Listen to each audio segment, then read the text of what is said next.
It actually has to do with less with the deep state per se than our evolution under their oppression. So we've been living in a situation where they've been controlling the narrative, controlling all our language and what we were allowed to speak about and the intensity, and it ultimately led this rigidification to what we call political correctness. But at the same time that was going on, people naturally rebelled against it any way they could, and so they internally became more complex. And we see this with the younger generations knowing more, having more facts at their disposal, being able to call BS on stuff more rapidly, and looking for nuance in things at a level where when I was at their age, I was merely trying to absorb facts. So the level of complexity of the humans themselves has increased, and that was the factor that the deep state did not take into account. They kept their rigid mindset, their rigid rules, their compartmentalization, and kept everything so boxed in that even they were unaware that humanity has evolved out and around their obstruction. So the deep state is dying simply because the knowledge of it is now so prevalent, can't be stopped, it is growing exponentially, and basically the knowledge itself is going to crush the deep state. I want to lead right into the next thing, and that is that the deep state, the oligarchs, whatever you want to call it, they're fighting, they're doing a fighting retreat. Is that what this attack on Trump is about, and attack on Jeff Sessions, that, you know, he talked to the Russian ambassador, he was part of the Armed Services Committee, that was his job, the ambassador that supposedly that Sessions talked to and made 22 visits to the White House. I mean, when you're the Russian ambassador to the United States, you're a pretty popular guy. Charles Schumer, you know, is there having drinks with, people like, Putin and that kind of thing. This whole, the Russians are coming, It's all BS, right? Is that what you're talking about, a fighting retreat? They're trying to hold on to power by trying to destroy Donald Trump and the people around him, namely Jeff Sessions. Is that right? I think that they're actually trying to whittle away his support in order to isolate him and neuter him, basically. The fewer people he has that he can trust and make send out to do tasks in an explicit, trustworthy fashion, it really reduces his power base. And so that's their goal, is to remove all of the trustworthy lieutenants that came up along with the revolution, and that's how they see this, as an example of creative revolution. And in all revolutions, you have the charismatic leader followed by a cadre of very hard-working, competent lieutenants who just know how to get stuff done. Usually, these people are ideologues. We don't have that this time. We have a bunch of people that are personally loyal and are absent, in so far as I've been able to determine, an ideology basis that makes them into theocrats. And so they're very dangerous to the deep state, but less so to the deep state itself than to the powers that be that have been enjoying privilege at the hands of the deep state. You have to understand that our current power elite are worse in their corruption than Caligula or Nero. And we are going through that same level of degradation in our empire. So here we have the revolution that's come on up, and in order to get their way again, so to speak, their goal is to whittle away that staunch level of fierce support at the lieutenant level, any way they can. So it'll get very dirty and dangerous there. And that's why we're now in the period of chaos that I'd forecast back in the February report. Yeah, I don't think it's going to work this time. They tried to get rid of Kellyanne Conway. She's not leaving. They did get rid of Michael Flynn, but he replaced her. I don't think they're going to get rid of Jeff Sessions. I just don't think he's going to go. I mean, after all, I brought this up in my weekly news wrap-up. I mean, Eric Holder was held in contempt of Congress after not turning over records to the Fast and Furious, where a border agent was killed where they gave 2,000 guns away. He didn't step down for years.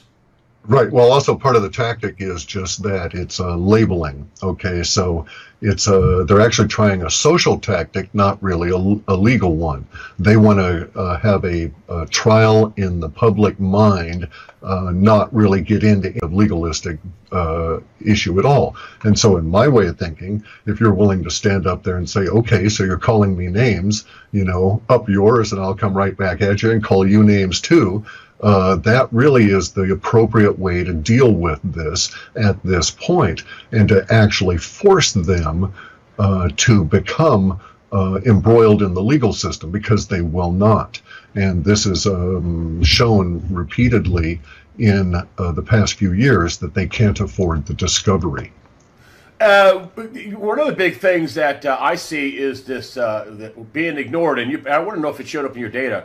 These massive arrests by the Trump administration for human sex trafficking. One out in California rendered 28 children. They freed 28 sex trafficked children. They freed this pedophilia, sex trafficking, whatever. Is that showing up in is that showing up in your research? And is that an attack at their power? This quote unquote privilege, which is creepy, of pedophilia in the elite.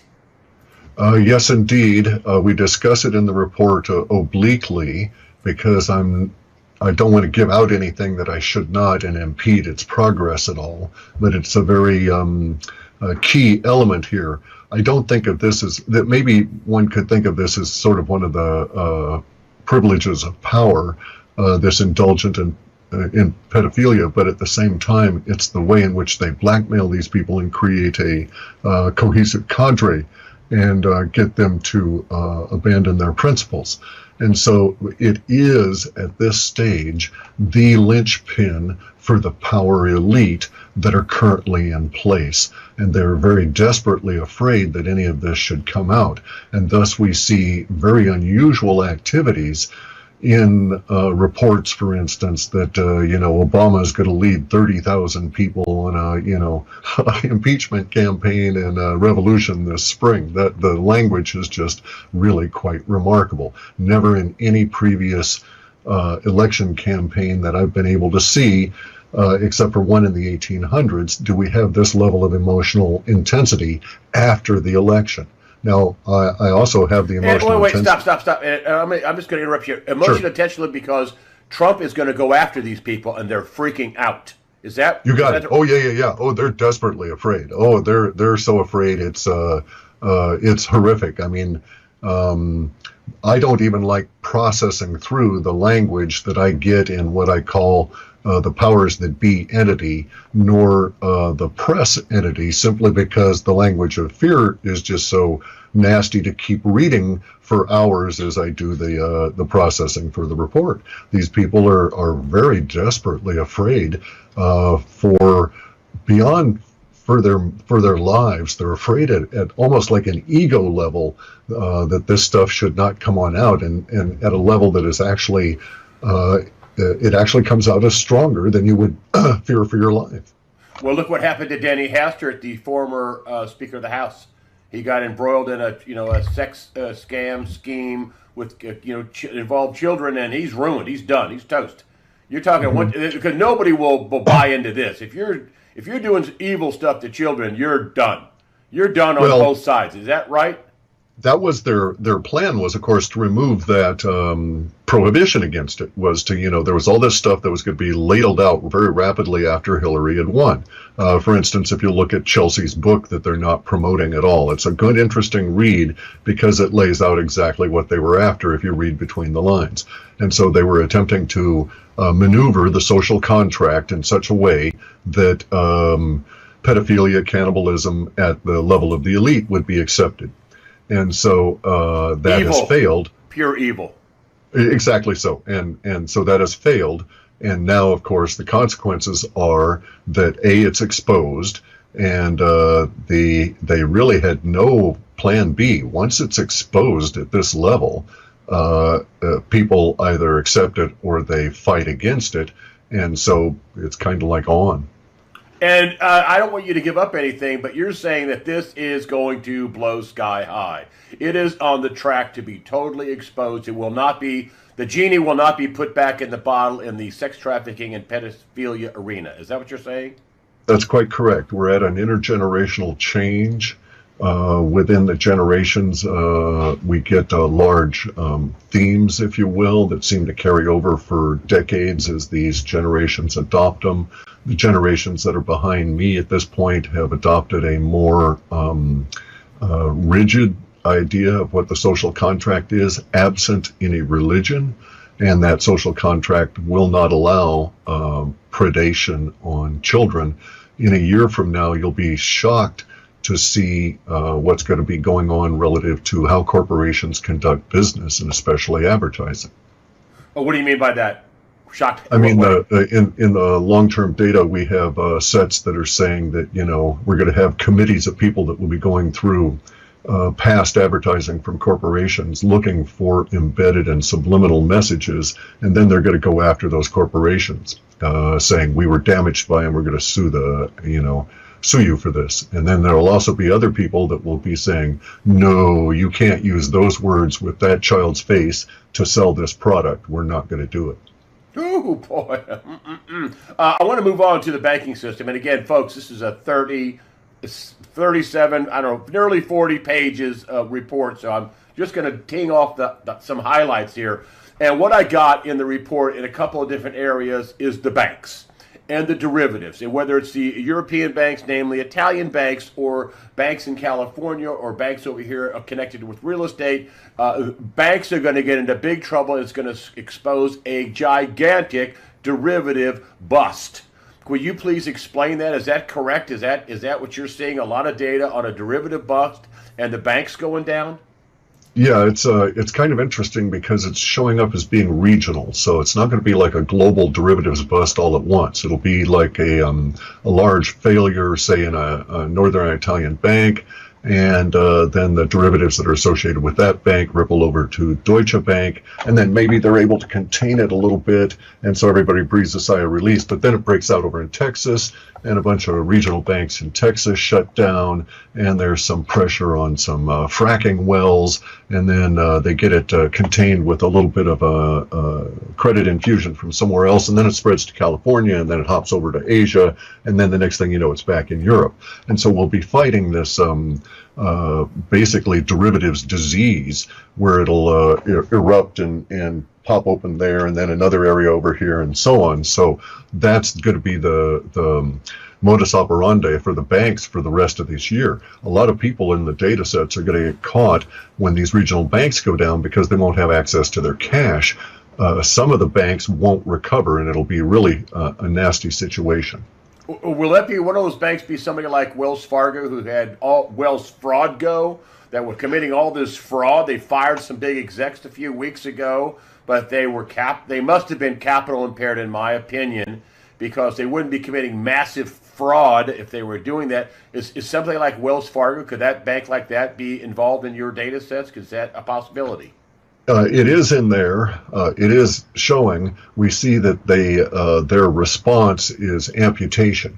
So the data sets actually show some of the, let's say, the top 20 insolvent banks around the planet, everything from Royal Bank of Scotland all the way over to Bank of America, formerly Bank of Sicily, and Wells Fargo. And in this case, they'll get divisions that will be the sacrificial limb. So you're quite correct. They're in a liquidity squeeze, and their approach is going to be to chop off an arm in order to try and save the organization and slow the bleed out. So they're not going to collapse all at once, but big chunks of them. They may just decide to write off all the Wells Fargo branches in, some region and try and isolate it that way. I don't know how it will actually play out at a detail level, but the word for the large banks is self-amputation. So this is very important for you to be able to check your bank and be in the strongest bank locally that you can be in, that isn't going to be involved in derivatives or schemes or stuff that so checking your bank and making sure that you have a strong bank is going to be important, because you're saying the whole system isn't going to come down all at one time. It's going to be sequential. Correct. It's going to be waves. But also there's the rub, though, is that no bank is really safe because of the interbank lending practices of these past 30 or 40 years. So checking your bank to see if they're safe is kind of I don't know how you would measure that.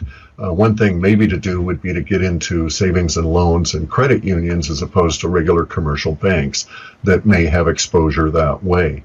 So it's just going to be really difficult to see what is stable and what isn't. I know, for instance, here we've had gone through an episode as a result of the 2008 crises when a number of our local regional banks were and local to the city banks were consolidating just to get the credit and capacity that they need.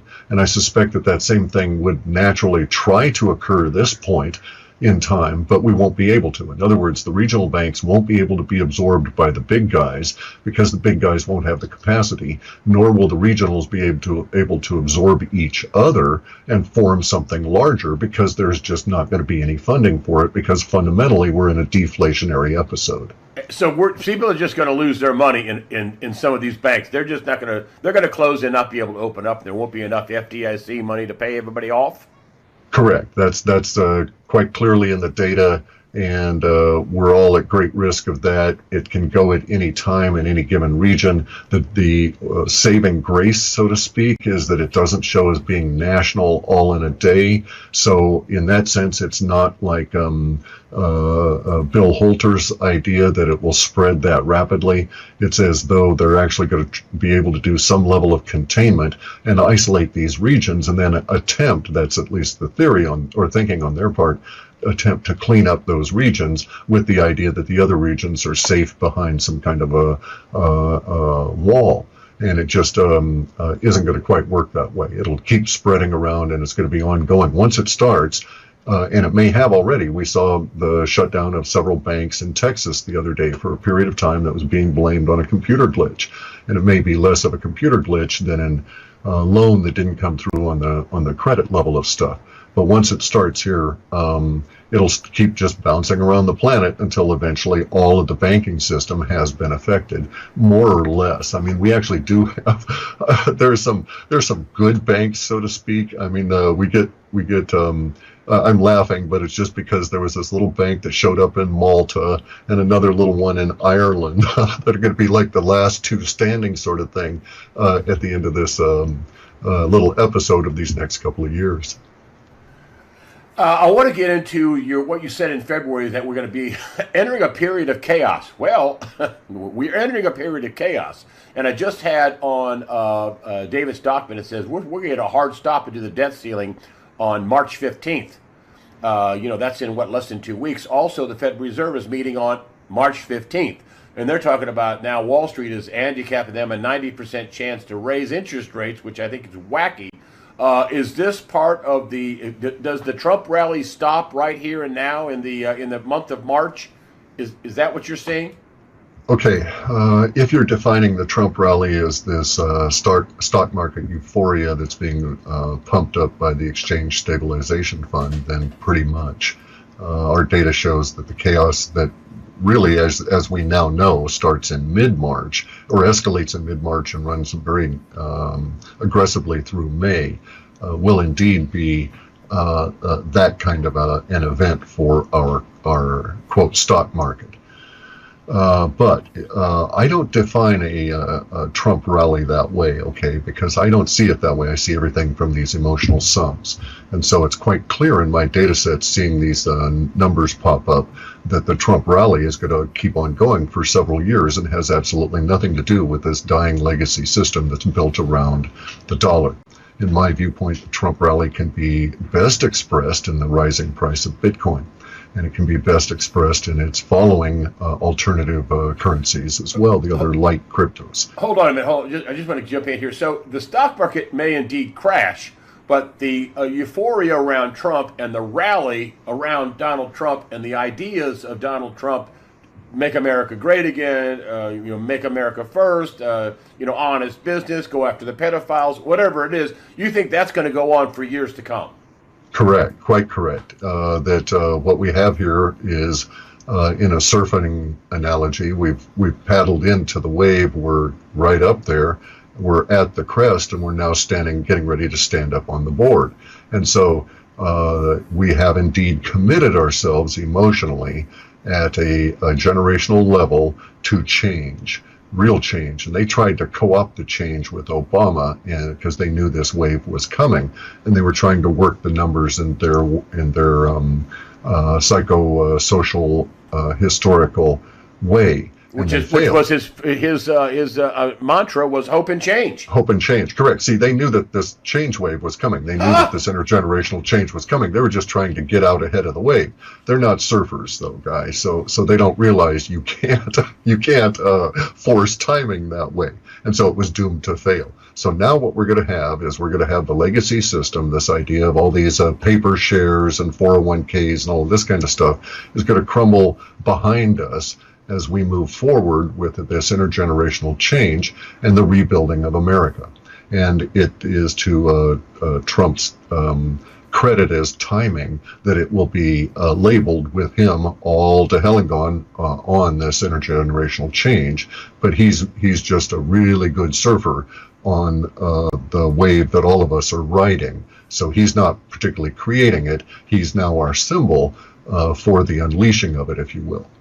Ah, really good surfer. So he's going to be. So you're basically, your data sets are saying Trump will be successful. They will not derail him just because of that. He can understand the wave that's coming, and he's going to ride it. You're saying he will be successful. Yeah. I mean, I've got a lot of admiration for him as a temporal surfer, as someone who really does grasp this overused word of the zeitgeist. I don't like that word so much, but it's accurate. He grasped the emotional intensity values of the moment, and he's surfing them, and he's a very good time surfer, if you will. And also the reason why he comes out and he keeps calling the media out, which is, I worked in the mainstream media, and I did real news in the mainstream media. I did stuff that could get us sued. I exposed things, but they got rid of people like me, and I wasn't the only person. There was lots of good people they got rid of. But this is why he's out calling fake news. This is back to you saying, okay, you if you stand there and take it, you'll lose me. You say, oh, no, you're fake news. No, you're very fake news. So you're saying that tact is working for Donald Trump. Oh, there's no question about that. Actually, the emotional intensity values that I get relative to all aspects of this change in the new administration are up about 24% in the last month's processing. So if we were to look at it as a popularity poll for success, then we're probably somewhere around 74% total. The CNN, which sheepishly did a poll, came out and said, and this is going to buttress with what you just said, because I just had it on my weekly news wrap-up, and they said they did a poll and 78% either liked it a lot or liked it somewhat of what Trump said in front of Congress. 78%. Yeah, that would certainly fit with my numbers. That jives with your numbers, right? Right, and I've got direct emotional nuances in there around individual words, and I'm just giving you an aggregation of it. Like I say, just a guesstimate, I would have said somewhere around 74% was a pretty solid positive emotional response. This I haven't seen in USA population ever in my work, ever. Ooh. So does that scare the daylights out of the deep state and the Democrats that he is popular and they're dangling in the wind, basically? Let's not join the deep state and the Democrats, okay? And let's even separate the Democrats from the progressives that took them over. But the progressives, the progressive ruling elite, are indeed very scared. I don't think the deep state cares that much. I don't consider it to be monolithic at all. The deep state has some serious issues around its own survival, and it's at the level of the guidance for the deep state, it's very concerned with that, but I don't think the deep state per se is anti-Trump. I actually think the majority of the deep state is pro-change and therefore is pro-Trump, and they're having to deal with the same infestation in their subset of society as we are in our larger society. I want to move on to gold and silver and Bitcoin. And you, again, I want to go back to your last report, said chaos coming. Well, what do we have? Chaos. I mean, the Democrats are trying to get Jeff Sessions to step down. Obama's got his organization. His organization OFA. Is that what it is? AOF. I don't know, whatever it is. Let's not assign words to those letters. Well, I mean, but he's got his change group. I can't remember what the acronym is, but anyway, he's got all these group of people that are going to be protesting against Trump and trying to suppress First Amendment rights, I guess, is the way I look at it. But is this is the part of the chaos you're talking about, and it is going to be reflective in gold and silver and Bitcoin. You said Bitcoin would go up, and sure enough, it sure did. Yeah, we passed a major temporal milestone here, which was Bitcoin crossing over the value of gold in U.S. dollar terms. And that was a temporal marker for movement in silver. Unfortunately, at the moment, they've stopped on silver in terms of the price, but I think that's actually kind of very enlightening, because it now shows us where the mark in the sand is. And so I think we can be very supportive of Bill Murphy of GATA, who's saying that, well, at this point, I think he said it was like $18.20 or some number he had. But within the $18 range, I've got a lot of emotional support here saying that the powers that be are very much afraid of it breaking over that level. And they actually fear its breakout as being uncontrolled once it does go over that level. So we're right there. We have the emotional chaos on their side. We have the building emotional chaos at a political level, insofar as the dying political elite are concerned. Now, here's where my data would disagree with their assessment. They are of the opinion, because they're so isolated, that they sit in their vast urban centers surrounded by millions of people just itching to rise up against the tyrannical Trump regime, and that further that there's this unspoken mass of supporters out in the great flyover states to aid them in this effort. And that's at least their narrative that they've got running at the moment. Some of those involved may understand that they're actually at best going to fight a losing guerrilla battle, but there is no emotional support for this. The intergenerational emotional support for the thing is waning. So the emotional levels we saw in December that provided the impetus for the support are down about a third. Whoa, that's a big drop. Exactly, in this most recent processing. And so if the trend continues, by the time we reach the hiatus, or the early part of June, where the chaos kind of abates for a little bit economically, during that period of time between now and then, we might lose another third of the emotional push for this. So that's where we're actually seeing this turning going on, and that accounts for our new rise in the support numbers for the administration as a whole. It's awful hard to argue with success, even if you're just hearing the rumors of the success in the form of the pedophiles being arrested, etc. And I'm glad. Let me intrude and say I'm very, very pleased that we have this soft voice approach to the arrests and so on, and that it's proceeding as it is, because this is the way in which serious people conduct business. And you think that top people are going to go down with this? I mean, top big name people. 1/3 of our broadcast media personalities, according to our data sets, I'm 30% to somewhere up to maybe 40%. Of those famous faces, is how the data sets describe them, will either be arrested or will flee the country. So that's what either due to their own actions or to supporting the actions of others that are going to get them into trouble. So we've got a lot of data in there that says, that these people are actually going to flee the country and seek asylum elsewhere. And this is all because, and this is why they're fighting. I'm sorry, I'm circling back. But this is why they're fighting so hard. The media is fighting so hard, because some of the top people in the media know they're up to their necks with sex trafficking and pedophilia. Either they are doing it, or they know about it and are helping other people cover it up. Is that what you're saying? Correct. They have skin in the game, and that skin is hurting already, and they're afraid of getting it sliced off.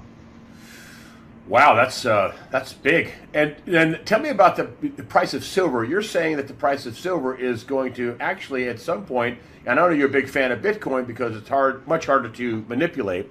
But you're saying that the price of silver is going to go way higher, faster. Maybe not more price wise, but it's going to go up faster than gold and even Bitcoin. Explain that. Correct.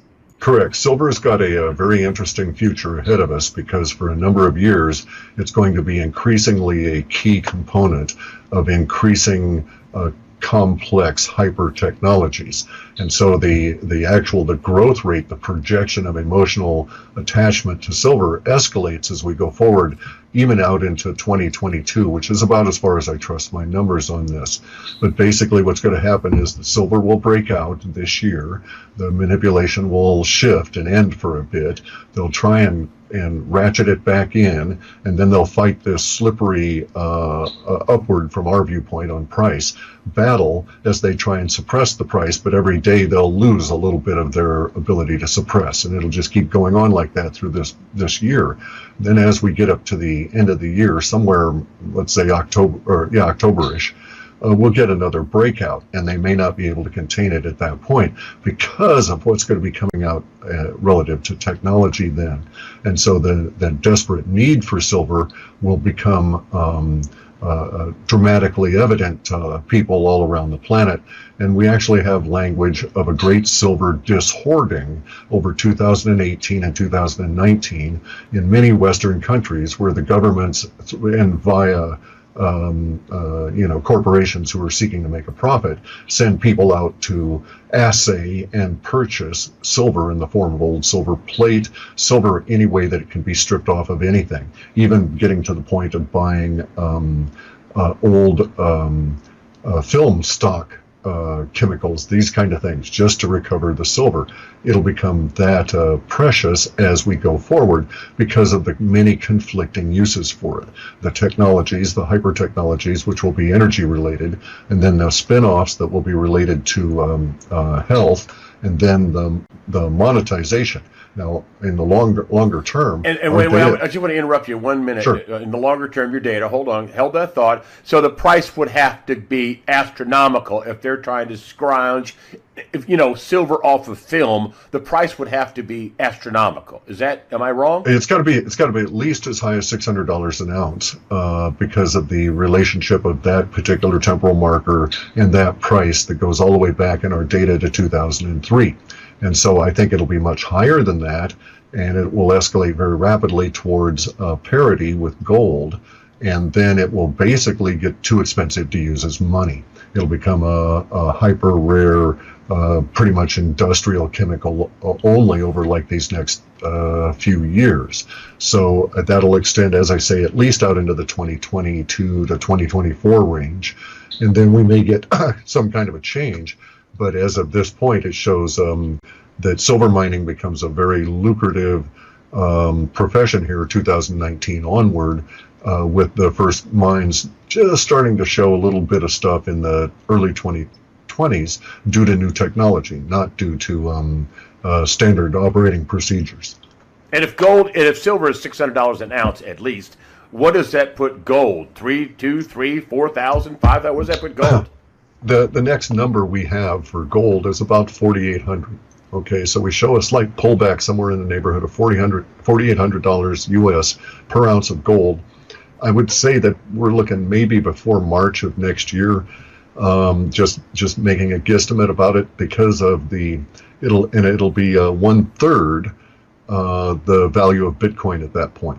So at the point that it does its pullback, it's a little complex, but in terms of how it shows up. But so say $4,500 would be about 1/3 of the value of Bitcoin at the time that gold is at that level. And this is when silver has already escalated that the amount of language devoted to it is more than double now. So that would imply, and also the language is spread beyond simply the business and the precious metals community. So it's much more what we might think of as a general population discussion.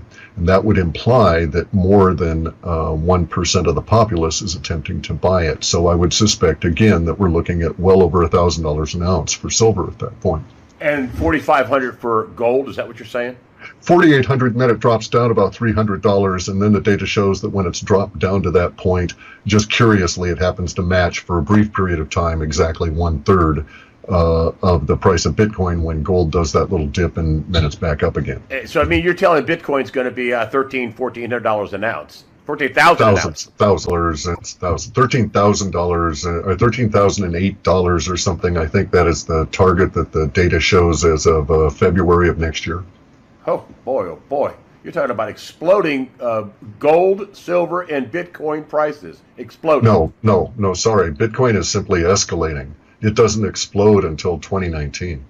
Oh, but gold and silver explodes and tries to catch up with Bitcoin, but it won't. Bitcoin just is on an arc where it's just going to continually go up.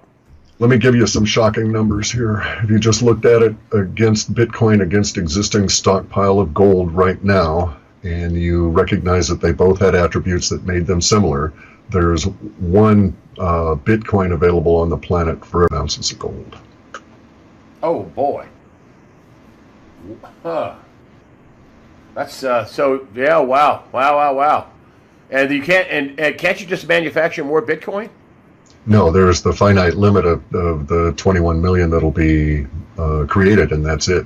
And thereafter, we have to really, thereafter in the Bitcoin community is when things get really interesting for us, because then we start mining through, so to speak, processing through all the decibits and millibits and spreading out the wealth around the planet. That's at least the Chinese approach, is that when the Bitcoins are all mined, then it becomes very interesting, because then you can actually do things with the money, so to speak, and the wealth that it represents in a way that we can't quite now, because the focus is on creating that next Bitcoin as opposed to shoving more value further down, so to speak, into decibits and millibits.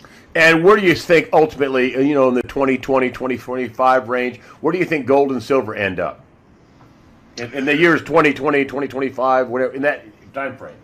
Well, we don't have numeric values, okay? We rarely get those. We have emotional quantifiers that are applied. And so for silver, we have language that says that the people that are the silver stackers are going to have multiple generations in their families praise their names for being so smart, because these guys will be creating fortunes that will travel down several generations in a family. So that gives you some idea. Wow, unbelievable. And I wanted to get into the nastiness, and I want to end up with, as I did last time, Antarctica and Mars. I will explain that in a minute. I wanted to go with this fighting retreat. That that the elite could pull economic dirty tricks. That's what I wrote down. Let me make sure I wrote this down. Economic dirty tricks. And they backfire. At least that's what I read in your report. Is that what we have coming? Economic dirty tricks? This is all part of the chaos? Correct. And the reason they're going to backfire it's the same reason that the media tricks are backfiring on them now, as the population has evolved beyond the level of gaming that the power elite are capable of. They're stuck in an old style broadcast mentality, if you will, and they don't recognize that the individual access to information has led to a whole new generation and multiple generations that are a lot smarter and a lot more complex in their thinking. So the same kind of dirty tricks are not going to work anymore, and they're just going to backfire as they each are tried. So we'll see the attempt to shovel debt into populations backfire on the power elite. So there won't be another Ireland, for instance, where they're able to get the population to accept massive amounts of debts that are not legitimately owed, and so on. And in fact, many of the people now, as I say, are going to start getting together, and it may be the millennials that are basically now disenfranchised by the loss that the progressives forced them into over this election. But we show many of the younger people actually forming these collectives that are pouring through information, looking for ways in which, ways to get the truth out, if you will, but also ways to see about recovering some of the stolen value that had been leached out of these generations by the secrecy state.